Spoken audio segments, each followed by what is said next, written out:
My esteemed guest today is Sam King, Head of Programme at VIVE Arts, which is a global arts initiative supporting commissioning and collaborating with artists and cultural organisations to make digital artworks and experiences using immersive technology. Sam and I will be talking about the world of virtual reality. Is it a new art form? We'll explore how virtual reality is revolutionising the way we experience art, allowing artists to create immersive environments and exhibitions that transcend physical limitations. Previous to Vive Arts, Sam was the senior producer of Audience Labs at the Royal Opera House, an innovation program bringing together artists and advanced technologies to create contemporary opera and ballet experiences. She has also produced exhibitions at the Victoria and Albert Museum, the V&A in London, and the Museum of Moving Image in New York. Sam is a Tech Council member of the British Interactive Media Association, BEMA, on the advisory board of Immersive Arts and a trustee of the Manchester-based art organisation Abandon Normal Devices. So Sam, I'd just love to hear about your journey into this whole intersection of art and technology and how it's led to your current role. And can you tell us about your role as head of programming at VIVE Arts? Okay, great. I'm head of program at VIVE Arts, which is the art and technology program under HTC. So I joined in May 2022, so coming up to 2 years, very soon. And when HTC started making virtual reality hardware back in 2016, it also identified an opportunity to sort of support how artists and cultural institutions would use that kind of technology and really push the medium in interesting, exciting ways. So I guess since then, when VIVE Arts was set up in 2017, the focus has been very much on thinking around, how artists and cultural institutions can use that and how that work is then made. So we're very involved in kind of throughout the commissioning and production, co-production process, but also then how it's presented and experienced and where it goes. So I guess I'll talk a little bit more about that later, but you're asking about kind of my way into this. So I started in Bristol. I went to university in Bristol, UE, in Bristol for about 9 years. It was an amazing city, a real sense of energy and community there. And after university, I started at this kind of radical academic publishing company called Intellect. So the founder of Intellect, so they're basically publishing work in fields that were very much emergent areas of new media. Mm-hmm. So his background, Masood Yazdani's Iranian publisher and professor at UE, his background was in digital media, and his field was AI. And basically no one would publish his papers, they was just not interested in a very different scene now. So he sort of set up this company to be able to provide a space for that kind of radical thinking. And I guess that was sort of the first way into this idea of kind of emerging areas and risk and innovation in cultural production.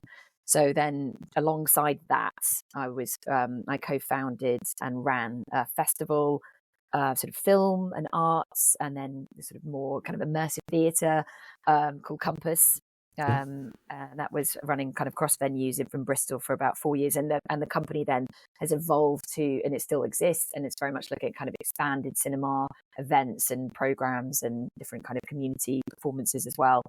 So then I took a bit of a detour to Wilmington in North Carolina to set up this international office. But really, I identified then that I really wanted to be more in the process of making and kind of exhibitions, really. So then I was there for 6 months and then moved to New York, where I started working at the Museum of the Moving Image, which is an amazing museum based in Astoria in Queens. And they were, I think, very radical, the first museum to appoint a curator of digital media, one of the first museums to start collecting video games.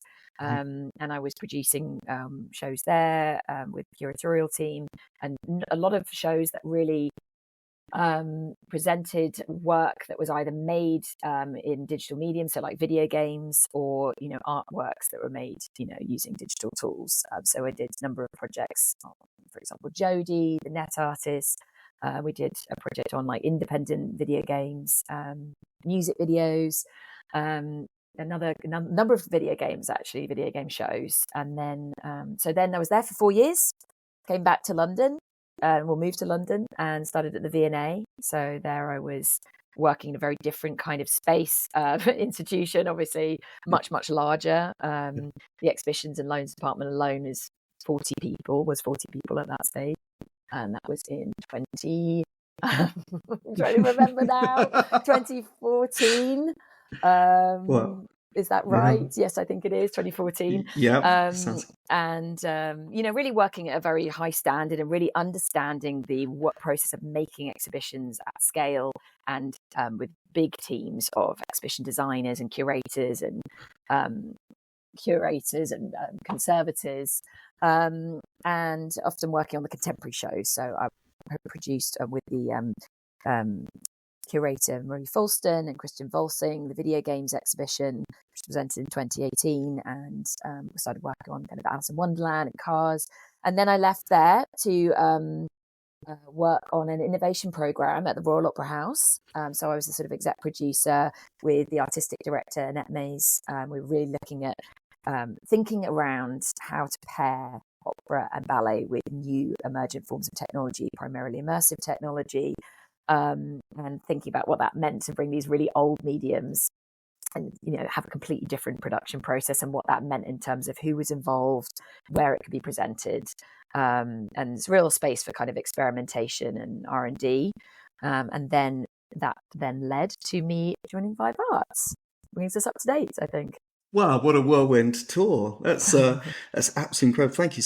And just with all those locations, so Bristol, North Carolina to New York, then over to central London, how do you think people's mindsets adapted to those different cities you mentioned, in terms of like accepting new media, accepting, going into exhibitions where they can experience, art that is very cutting edge and experimental?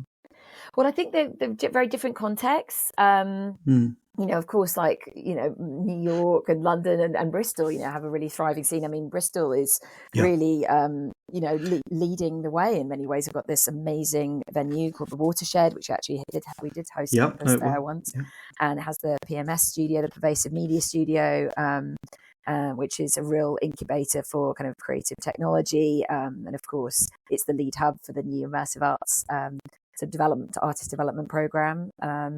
So I think, that very different experiences. And in New York, with a lot of the video game exhibitions that we were presenting, it was also kind of really tapping into those kind of different communities of practice. And you've got in New York, of course, amazing institutions like Rhizome and Newing, New Museum, IB, very historical connection with.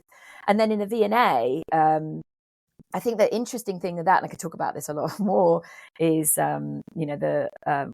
the experience of presenting a very different kind of medium in that institution, and the process of making that exhibition was quite different. So it's been great. And then now what I'm doing is very much working in quite an international way, because I think VIVE Arts is obviously HTC is a Taiwanese technology global corporation, but the headquarters are in Taipei, and we collaborate with lots of different institutional and international partners all across the world, and doing a lot of work, particularly around with Immersive in France, with a lot of the studios and developers and artists we're working with are based in Paris. And just on the notes, as role of head of program at VIVE Arts, and you're across quite a lot here. You've got the creative development, the production, the direction of the program. What are some of the projects that you're really proud of? You've got you're really closely linked to. Yeah. Okay. We'll definitely can talk about some of the recent things that we've done. But I think on that note about the artistic work, sort of artistic commissions versus, kind of partnership projects with institutions. So really the artistic commissions is thinking about how artists are using those immersive technologies as sort of part of their practice, versus sort of cultural institutions, which are potentially, a lot of the work that we've done in partnership with cultural institutions have been where they're presenting maybe a temporary exhibition, a large scale temporary exhibition, and then thinking about how they want to convey the narrative of that exhibition, the storytelling around it, through this sort of different mediums, through immersive technology. So often there may be a virtual reality experience that's adjacent to or within that exhibition. And then in terms of like projects, I've really been excited by and really want to talk about today. The recent project we commissioned the artist Libby Heaney to create a new work, which you saw, in partnership with Somerset House, because Libby is wonderful. A quantum scientist. She's a visual artist, and she was a resident of Somerset House for 7 years. And she's someone herself who sits across these very different disciplines of science and art. And I think, our conversation around this project was really about these sort of new ways of working, new kinds of teams, but also really positioning kind of R&D at the heart of that project. So she led the kind of creative team. So it was herself, and she was also a developer, but she also had a lead developer. She collaborated with Gabe Stones, and a sound and music designer, Florian Wong, a prop maker, Rosie Gibbons, and then a movement practitioner I'll talk a bit more about, Nomi Anand. And then, then you've also got the kind of commissioning and the co-production teams from VIVE Arts and Somerset House as well. Yeah. And she's really like an amazing artist. She's, as I say, her background in quantum science, but she sort of explores quantum phenomena in her work to reflect these alternative ways of thinking about how it exists in the world and how we connect. And Heartbreak and Magic, which is the work we commissioned by Libby, was a deeply personal work for her that drew on her experience of grief and loss. And it was a VR experience that was then set within a physical installation at Somerset House, featuring her paintings and video and other designed elements, all connected to that virtual experience.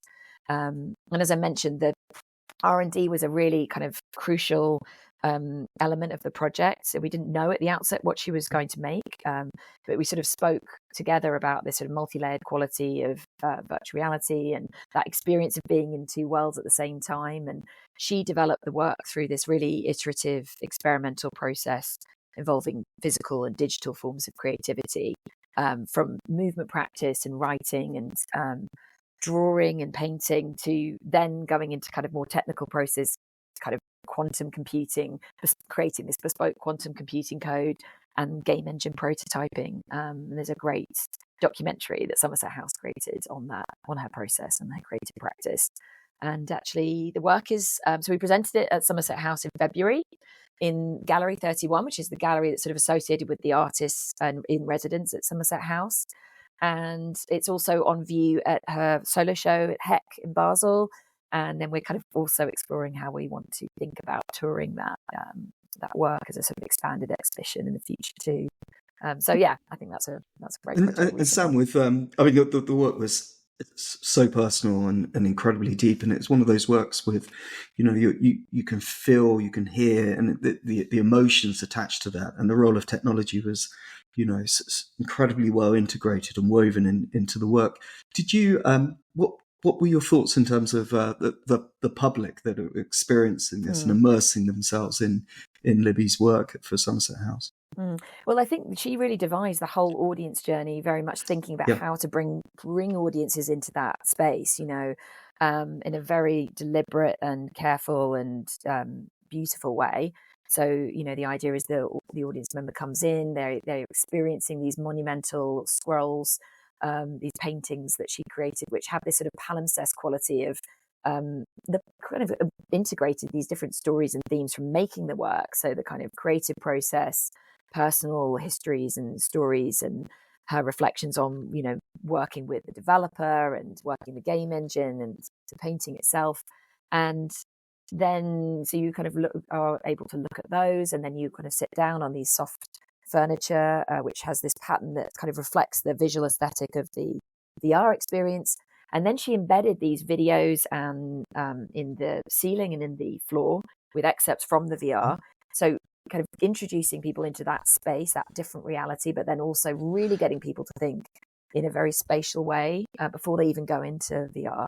And then, she talks about this idea of, bringing audiences into these different layers of reality. So then you go through into the VR space, you're invited to take your shoes off, feel the soft carpet underneath your feet, press your hands on your stomach, because a lot of the work really came from her identifying this grief that she was holding in her body through the movement practice that she was doing with Naomi. So, connecting audiences with that. And then, so I think that's to me just, really inspiring. And I think the best work is often thinking very carefully about the audience journey and how you bring someone into that space and out of as well, very important. Yeah, I'll put those links up so people can have a look at Livy's work online as well. But yeah, that's such a... And she's got a show coming up in Brighton as well as part of the festival in May. So definitely put that website up and dates as well. And then just taking a step back at your previous role at the Royal Opera House, which involved equally really pioneering work with traditional performing arts at the Royal Opera House and cutting edge technology. Can you tell us a little bit more about some of those memorable projects that you worked on at the Royal Opera House? Yeah, absolutely. As I said, we're sort of audience labs. We were thinking about pairing these very old art forms with the latest technology, and of course, one of the oldest art forms being opera. So we created this newly commissioned opera in hyper reality. So by that I mean free roaming virtual reality experience for a group of people at the same time, but also combine these sort of multi-sensory elements of wind and heat and rumble pads. So the opera was commissioned by an all-female creative team that we selected in collaboration with the Royal Opera Company. And we worked with an amazing technology partner called Figment and invited audiences to kind of step into that performance. So the creative team described it as a visual poem that was layered in song, this sort of dreamlike journey.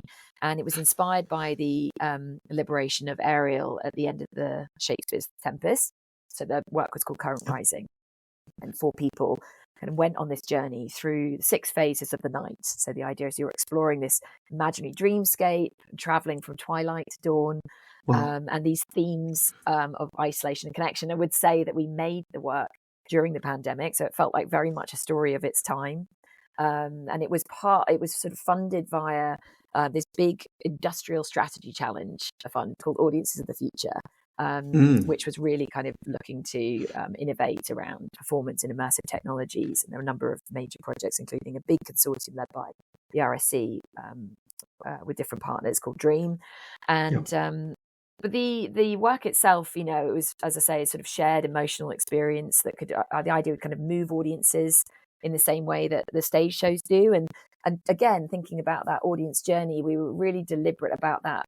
We conceived of the work and of course thought about the opportunity to actually take the opera out of the Royal Opera House and where it could go, in lots of different kinds of contexts. Ultimately, what happened was, because of the pandemic, of course, all of the opera productions were cancelled, and this was sort of the only work that actually managed to keep on in production. So we did end up presenting at the Opera House. We presented it on the stage of the Limbury Theatre. And the idea, you kind of had audiences coming into the building, into the lobby, and then they were brought down into the Limbury Theatre and then onto the stage, into this beautiful installation. And the creative team I just mentioned, there's Nisha Jones, brilliant opera director, Joe Scotcher was the designer, Samantha Fernando was the composer, David Shepard, the sound designer, and Eva Leparova was the project producer. But really Joe was designing both the virtual production, the virtual experience, and also the physical set as well. So it had this sort of a really monumental looking space that you walked into, you could read the text, then you went into a separate chamber, you kind of kitted up with the backpack, headsets, and then you came into a space filled with words mapped all over the ceiling and floor. This is all in the physical space. That then when you put the headset on, it was exactly the same. And then the words all started to dissolve and fall apart, and you were in the kind of so the reality and virtual kind of blending together. And again, like that kind of layering of how you kind of move audiences through spaces. It's so beautiful. I think this is very much where things are going, and that how would you, I mean, everything you just mentioned, like the way everything comes together, from the visitor experience, the public, the sound, the visuals, the technicality as well behind this, the technology that you're using. How do you get that balance right between brilliant, beautiful artistic vision with the technical feasibility when developing these immersive experiences? How do you marry the two? Yeah, well, actually, with Current Rising, we had, a very, very good kind of discovery phase at the beginning. We all came together for a series of workshops over a number of days, and really we're kind of just learning each other's craft. So, the creative team was hearing from Figment around what is reality. So the kind of examples that were, actually the artistic director, Annette, had seen this production, The Void, which was kind of Star Wars experience. Yeah. And, thought, great, but also what would it look like to take that technology and make an experimental opera out of it? So that really was the sort of initiation of the project, and then applied for the Audience of the Future funding. And so Figment was sort of, they're a brilliant technology company, content production studio. They come very much from the theme park world. So they've done this project with Darren Brown, Ghost Train in VR, and really also understand, robust audience experiences and how to move lots of people through in a very seamless way, but also, using this kind of new multisensory technology. So they presented some work in VR. We sort of had some, just experiences. And then the creative team really then sort of shared their practice, but also was speaking to, like, what is opera? What is it? Where does it come from? And what does it mean to make an opera? What do we want to do? And what don't we want to do? So I think that was really important to have that kind of open space at the beginning, and that level of, interest and curiosity about these kind of different kinds of collaborations and inventiveness and openness to new ways of working. And that was so apparent with all of the team members, the creative collaborators. And yeah, in terms of technology, I think, as everyone says, it's like you've got to have the creative idea first, and then it's like how to use the technology underneath that. And I think just having that's very important, to have that kind of discovery phase and that space for experimentation and exploration. That's why I think a lot of us are interested in this space. And I think also, thinking throughout, about the kind of experience design, and both from a virtual production perspective, but also the presentation of the work. And I would also say, for VIVE Arts, we're not the ones developing the work. We don't have engineers in-house. So what we do is we always work with external studios or production companies, or, on a project, or we engage a technologist to work with an artist based on what they want to do. Or, or for Libby, for example, she had an existing set of collaborators that she worked with. We worked with Gabe before, who's a brilliant Unity developer, and they had a very, good understanding and collaboration together. So I think it's just all about having that good group of people who understand a shared vision and can collaborate well. Totally. And I love what you were saying about, creativity comes first, having the artistic vision first. And I think, going back to that whole, why we do what we do in arts and technology, is that artistic vision and the power of art to really drive technology, and to really open those doors, break down those restraints of tech. And push it to see how far it can go is really key. And then with the Royal Opera House, obviously, stereotypically, possibly an older audience at the Royal Opera House. And I can imagine, initiatives like this, of what you did at the Royal Opera House, could hopefully bring in new audiences into that space and kind of open those doors a bit wider. We worked with that project. We also had a partner with Story Futures at the University of Royal Holloway University. They were very much looking at the kind of audience development, and I guess also the kind of opportunity around the innovation and the exploitation of that technology that Figment were developing, the sort of how you move audiences through. But they did a sort of survey, and it was really interesting to see the results of that, actually, because it ended up being, I think, a third of people had never done VR before. A third of people had never been to the Royal Opera House before. And you sort of start to see that in these audiences, there can be that opportunity for cross-pollination. Absolutely. I mean, Annette used to always say this thing of, come for the opera, stay for the technology, or come for the technology, stay for the opera. It's like a, idea that it becomes. And it was, Audience Labs was really born out of this big capital redevelopment project called Open Up, which was about the building, the Opera House building, opening up to different kinds of visitors, and making the lobby spaces and the cafe area, making it more of a public space. And so therefore, in line with that, thinking through Audience Labs about how you open up those art forms of opera and ballet. Yeah, absolutely. Yep. And Sam, just going back to those, you mentioned those iconic institutions like the V&A over in London and the Museum of Moving Image in New York. Um, what would you say were the challenges and obviously the rewards as well of producing immersive experiences, but in conjunction with some of these like really renowned culture institutions? Yeah. Well, I think, obviously like arts and culture have this sort of vital role in our lives. I don't need to go on about the benefits of arts and culture and the cultural institutions being really central to that. I think, my preference is also for work that is contextualized, because I think those spaces have serving the public good. They have an amazing legacy of um, engaging with the public, cultural production, incredible collections.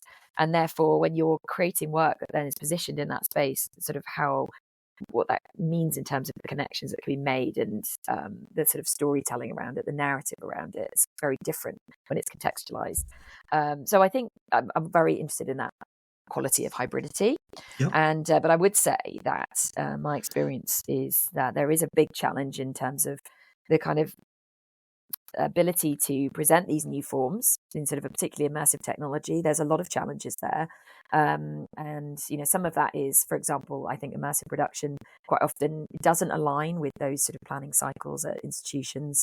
The way that those galleries, for example, we take to museums, are often the identify what the projects can be presented in those galleries 3 to 5 years out, the way that the scheduling works. And I think innovation projects, immersive production often happens, at a much faster paced time frame. That's a lot of the reason why we do work that sort of projects that are digital innovation projects that are adjacent to that. So, for example, we worked with Musée d'Orsay recently. We partnered with them on their major blockbuster exhibition, Van Gogh in Auvers-sur-Oise. So it was looking at the artist's life, very prolific periods in the last few months of his life in this village north of Paris. And the exhibition was, showing all of the works that were presented there. Within the exhibition, there was a palette, the last palette that he ever used. And we created a high resolution scan of that palette and created a co-production with Lucid Realities, TSVP and Musée d'Orsay, and it was VIVE Arts as well, to then use that virtual palette as the landscape for which you then went into a virtual reality experience and experienced these works and had a more kind of subjective, interactive sort of sensory experience. And he heard this sort of narrative around his time there. And then, of course, you come out of the VR experience and go into the main show. So I think my interest is also those how this kind of projects can orbit those kind of more entrenched or traditional forms of cultural infrastructure. I guess going back to challenges, one of the other things for immersive is this sort of lack of access to sort of distribution, the technical challenges in presenting the work, because you really sort of to some extent need to have a good understanding. And actually in this instance, Unframed were operating the Orsay experience was extremely seamless. And the main exhibition had like 800,000 people, but the VR experience was 40,000. So it is feasible, but you just really have to have this very sort of slick, operation and approach and understanding. And I think in the immersive community, there's a big call for a more standardized formats and kind of sort of more established Turing network of infrastructure for how to present that kind of work. And I think, it's through those bigger projects and things like actually Orsay are presenting at the moment Immersive's latest project called Tonight with the Impressionists. So it's a recreation of the first Impressionist exhibition in 1870s. But it's a fully free roaming VR experience, but up to 100 people at a time can go through that. So I think that becomes much more sort of sustainable for institutions to present those kinds of projects where you can see similar levels of footfall as you would to have an object-based exhibition. So to access these incredible works, experiences, would you say it's a physical, you have to physically be in the space itself, the building? I think the reality is that VR is still this relatively few people have a VR headset at home. I mean, there are obviously a lot of people that have VR headsets, but not when you're looking at the general public. And a lot of the content on platforms tends to focus on, of course, sort of gaming experiences, that kind of thing. So I think that's why there's a big opportunity with cultural institutions, because of course people are coming there, they're interested in experiencing art and experiencing different forms of culture, and therefore there's a natural kind of level of engagement. I think we're looking for these different kinds of cultural formats that have a more blended approach to live and digital, and but I think there are challenges in presenting that. So yeah, I think with for example with Immersive, they've come up with a very clear and good platform for this kinds of work, and they've got a number of different projects which are on their exterior platform, including this one, Horizon of Khufu, which is on in Westfield, in Stratford. So you've got these different contexts as well for where it can go. Oh, that sounds fantastic. I love what you were saying about, it's almost like the role of art when you go into a gallery. It's quite a sometimes a great solo experience. Very similar to VR. You're in your own world. You're looking at a particular work on the wall or a sculpture. But then what you were saying about the fact now 100 people can, it becomes something like more of a shared experience. It's really exciting, like performance arts. It's really evolving VR and immersive reality. Absolutely. I think it's that feeling of, shared collective experiences coming together. You're in groups. So you can see the other members of your group, and you actually, I think, see their name. So, you know where they are at all times. But then, of course, you can also see the avatars of other people who aren't in your group. And that's the case for, there's another major project called The Infinite, which is produced by Felix and Paul and Phi Studio, which is the experience of being on the International Space Station. Again, you've got, upwards of 100 people at any one time. And you sort of experience this 360 videos that were shot on the International Space Station.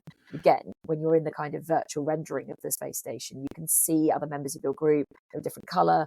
And I just think that, as you say, it's sort of providing that sense of something for people to do together, something that feels, fun and engaging, as well as the, more kind of intimate, personalised VR experiences that you can get. It's pretty mind-blowing, Sam. I mean, the rate of knots that the technology is expanding with, the creative innovation. It's incredible, and I can see, it's great opportunity for education as well. So younger audiences to see art and, not just be shown art, but to experience it. To almost and actually, feel it. with Orsay, they were very clever with the Van Gogh exhibition. They had, of course, there was the VR experience. There was also an AI project that they developed. There was also a sort of Web3 project that was incubated with the We Are Museums program. And so that's, again, I think it's what I'm saying is you've got that kind of major exhibition that's probably been planned years and years out at the centre. And then you've got these kind of different digital innovation projects that are orbiting around that. And I think that's quite a good approach. And then, of course, with the Orsay, with Van Gogh's palette, the VR experience, we made an extended version of that, which then, of course, has different works within it, there's different kinds of environments, and also takes into account the fact that it's no longer going to be contextualized within Orsay, within those galleries, within those impressionist galleries, but it's going to be presented in lots of different locations around the world. So it's got to have a kind of slightly different approach to storytelling. But I think we knew from the beginning that we were going to make that. So you knew that from the beginning we wanted to tour that experience to lots of different places. So I think that's part of, baking that in from the start is, making sure you're thinking about that longevity. Yeah, I think that's such a great point. How does the work evolve? Everyone just kind of leaves once the project ends, but this is like, how does it adapt to different cultures, different locations, different 100%. Backgrounds? And I really would challenge that thing of newness. I don't know. I'm interested in this, as I say, these sort of new forms of cultural production, but also like the idea of bringing the process more into part of the work. So actually, it's not just about the kind of finished exhibition or the finished stage performance production. It's how you see the process of making the work that is presented alongside that finished project, and then also how it can continue to go on and evolve in different ways. And I think that's the beauty of working with digital tools, that it is a very organic process. So it's quite dynamic. There is that kind of opportunity to respond to those different contexts and environments. Sam, I mean, you're such a brilliant collaborator. It's pretty obvious from what you're saying here, and it's a really strong recurring theme in your work, collaboration. You've partnered with organisations like Google, Art Basel, National Gallery, Smithsonian, and obviously VIVE Arts as well, the way you work with them. But how do these partnerships continue to drive the advancement of art and technology? What is the role of the partner here? Well, I mean, I think when you're working in new ways, you need to have different skill sets coming together. And I think that's part of it's sort of, I think particularly in immersive is sort of inherent interdisciplinarity there, because there's a lot of debate around this, defined as whether you define it as a sector or whether you define it as, part of all of those other different disciplines. I mean, it really draws from lots of different spaces and sectors like games and art and theatre and film and museum exhibitions. I mean, I think my feeling is that you kind of need those different, and that it brings that kind of sense of diversity and different personalities, different experiences, different lived experiences. Yeah, it's always better for that to collaborate outside of your sort of networks, and I think that then means, as I was saying before, you kind of have that opportunity to evolve the work based on different opportunities as well. I think I'm a producer, so I mean, I'm always thinking in quite practical ways as well. And I think quite often, the way that work evolves is based on different opportunities. It might be, funding, or it might be where it's being presented, or who's interested in the work. And there's that kind of inbuilt openness for experimentation. I do think it's very important with those collaborations to make sure everyone is kind of agreed on a shared vision at the outset, even though the understanding is that could change and evolve and it needs to shift, and rebriefing it together. But I think going into it, understanding of why everyone's involved, and then also what you want to do. And then the bigger picture, I guess, is like what role do you see immersive technologies playing in actually shaping the future of cultural infrastructure, with museums, where people experience culture, and also with artists as well? How does that shape artists who might not be tech minded but interested in going down that route as well? Mm-hmm. Well, I mean, I think my interest is also, as I say, sort of in that how technology can start to broaden out that audience experience, and moving away, frankly, from the kind of Victorian concept of, you've got the building and how people are coming. I know that sounds counter to what I was saying before, but I think there's both the coming into the building, and there's also the work going out. And, you've seen a lot of this work being presented in different kinds of spaces, both in kind of cultural spaces, public spaces, commercial contexts as well. And I think, therefore, there's a widening of access and a widening of the kind of audience base. I think also just for practitioners and producers making working game engines, because a lot of immersive work, just to clarify, is usually made in one of two game engines, either Unity or Unreal. There is that, therefore, ability to kind of think about how the work is iterated for these different contexts and formats. So it could be ported to a projection map space, or you can distribute the work in Steam, or you can present it in headset as a multiplayer experience. And actually, as an example of that, we supported Wutsang's special project of Wales, which was at the Venice Biennale a couple of years ago. Beautiful project. Absolutely beautiful, very site specific. It was developed by Studio Albion in collaboration with Wutsang, and part of her ongoing project reimagining the narrative of Moby Dick. But this experience was 16-meter video installation running in real time from Unity, and the kind of cosmic imagining of what the ocean is cosmos, and it was a 6-hour film, and really beautiful in this old 14th century shipping yard in the Arsenale. And then we worked with Wu and Studio Albion to then port that work as a VR experience, just 15 minutes, and that was presented at Art Basel. It was shown at different festivals. The original work was commissioned, the sort of 60-meter screen of Wales was then presented in various different institutions around the world, and including the lobby of SF MoMA. So I think, that's what I'm sort of interested in how it can, how it kind of interconnects and can evolve in these different infrastructures. I think the context of that work is specifically Venice, is that, again, you mentioned earlier with the Royal Opera House, but you had the reality of water behind the well, being in Venice, and it's so beautiful. And then the projection. So it was a beautiful kind of like interaction between the real and the virtual as well. I was just going to ask you a little bit about the fact that you're a trustee as well with Abandoned Normal Devices, which is a Manchester-based organisation. Can Yeah. you tell us a little bit more about them? Yeah, absolutely. So I joined Anne last year, and Yeah. Anne is an amazing radical arts organisation based in north of England, working very globally. It's been around for a long time, and really known for developing kind of artistic digital artistic practices and collaborating with lead artists, often sort of incubating, often at quite an early phase in some of those artists' careers. So, for example, and commissioned Marshmallow Laser Feast to In the Eyes of the Animal, which was part of the festival. I'm blanking on a year now, but really, I was talking with Robin actually from MLF the other day about how that was, a really important project, and how that helped sort of support Marshmallow Laser Feast, and obviously incredible leaders in Artist Collective in their field.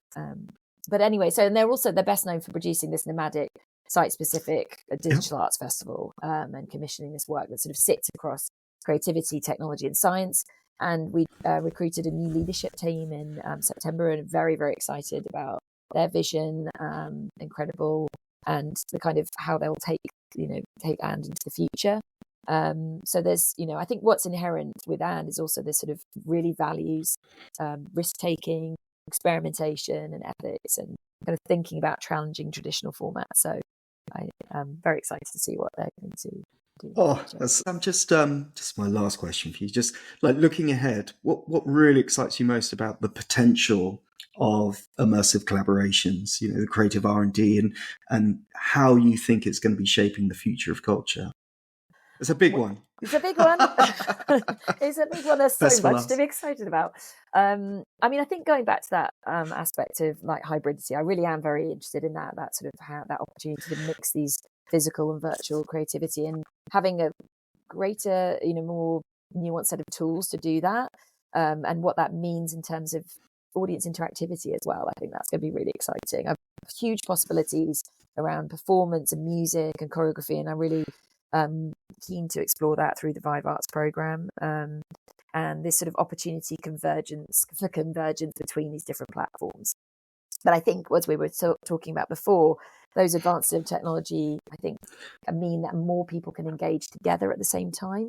So seeing these more collective experiences and making it basically more viable for venues to present those. But I think, the thing that I really love about it is also, as I mentioned, that sort of interdisciplinarity, but also that speculative quality. So people are able to step inside these sort of multisensory imagined environments, and I think the capability to imagine these very new and different futures and possibilities is so powerful. Thank you so much, Sam. That was such a pleasure to hear from you. That was so insightful. We'll speak soon. Great. Well, that was Sam King from VIVE Arts telling us all about the role of virtual reality in museums and galleries all across the world. Join me again soon on the Electric Art Podcast.